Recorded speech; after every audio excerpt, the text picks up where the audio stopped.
Yeah. Yeah.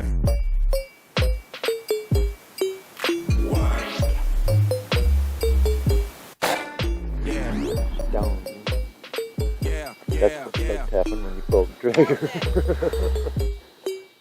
Yeah. So we were headed back to the big field back here, further back.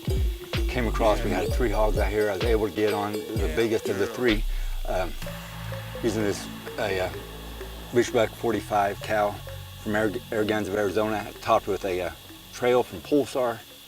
Deadly combination. That hog dropped. It hit the dirt. It never took a step. That's the way it's supposed to happen, folks. Yes. Thank you, Bill. Stuff, man. Yes. Let's go get it. That's the way it's supposed to work, folks. Nice hog, nice hog. Perfect. Just awesome. Dropped it. Couldn't ask for nothing better. That Bushbuck 45 just did a job. Top of that Pulsar, clear as day in that Pulsar.